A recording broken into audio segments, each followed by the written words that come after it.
Hello YouTubers, this is your friendly neighborhood Theophage.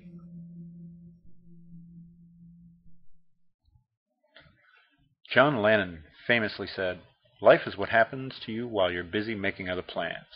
I think that's true for YouTube videos too. There are the videos that I plan to make, and then there's the videos that I do make, which often seem to happen in between while I'm trying to make the other videos. This is one of those that I just happened to make. I had an exchange with YouTuber gambleor in the comments section of a video I watched recently. And he asked if I would do a video on what we were talking about, and he would respond by making a video himself. And I think that's a pretty cool idea. This is YouTube after all, and I haven't made a video in a while. So here it is. The video I watched was Honest Discussioner's latest video, God Can't Choose Without Time.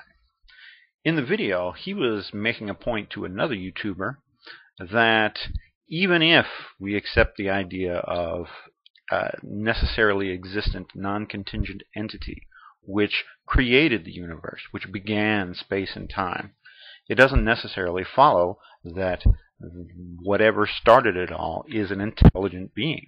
And in fact, he was giving evidence that it could not be intelligent. In response to that, gambleor wrote in the comment section, "I can't say that I agree with either of you. First, we don't have any good definitions of consciousness to speak of. Second, if all contingent entities are traced back finally to a non-contingent entity or entities, then it is at least just as likely that the entity or entities in question are ontologically perfect as it is likely that they are not. I tend to lean in the direction that they are ontologically perfect." Now, I wasn't quite sure what he meant by ontologically perfect. I assumed that it was something along the lines of the standard theistic idea that God as a perfect being is God because he contains all possible perfections. Kind of an Anselmian ontological argument, you can't think of anything greater than God. All of God's attributes are perfect, and all perfect attributes must reside in God. And I wrote back to him, I believe the problem is with the idea of ontological perfection in the first place. Gambleor wrote back, clarifying, I use the term ontological perfection for lack of a better term. Basically, all things that exist today have always existed in one form or another.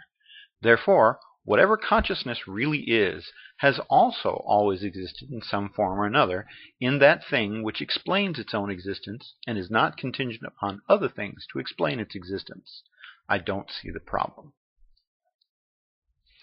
In other words, what he seems to be saying is, since we know that consciousness exists now, consciousness must have always existed and must have its root in that original non-contingent thing which began the universe. That's why that thing must be conscious also. That's where we disagree, and that's what I'm going to attempt to show is false in this video. Now, I actually agree with gambleor that matter and energy has always existed, in the sense that it has existed since the beginning. But what I don't agree with is because it has always existed, then everything it makes up has always existed. Consciousness is an interaction of matter and energy. And while it's true that the matter and energy that makes up, say, my conscious brain existed long before I existed, it's not the same to say that my consciousness existed beforehand. Certainly, if we take a look at a tree, the matter that makes up that tree is billions of years old. It's been around a long time, since the very beginning of time. But that tree is not billions of years old. That tree has not existed since the beginning of time. To say that everything which exists now existed simply in another form, too lightly, passes over what it means for something to exist in a form. What makes this particular tree, and not just a lump of matter, is its form. It is this tree because it has this form. It is this particular arrangement of matter. This matter that the tree came from originally blew out of a dying star, where most of the matter making up the Earth came from. But when it was in the form of matter being ejected from a dying star, it wasn't the tree that we see. So the form is very important. It doesn't matter that just the matter existed beforehand. You can't say that therefore the tree existed beforehand. Certainly the potential for the tree existed beforehand, but the potential for a thing is not a thing. A potential tree is not a tree. Potential consciousness is not consciousness.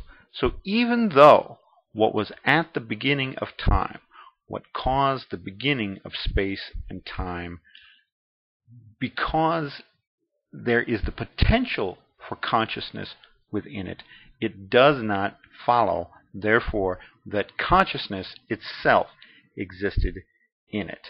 And that is where his reasoning is simply wrong. So, gambler, in order for your point to be correct, you would have to show how the potential for a thing is the thing itself. That the potential for consciousness in the natural laws, in the laws for how matter and energy behave, equals consciousness. Can you do that? I'll be awaiting your video in response to this one. Thank you. This is your friendly neighborhood theophage reminding you, don't just swallow it whole. Make sure you chew it up first.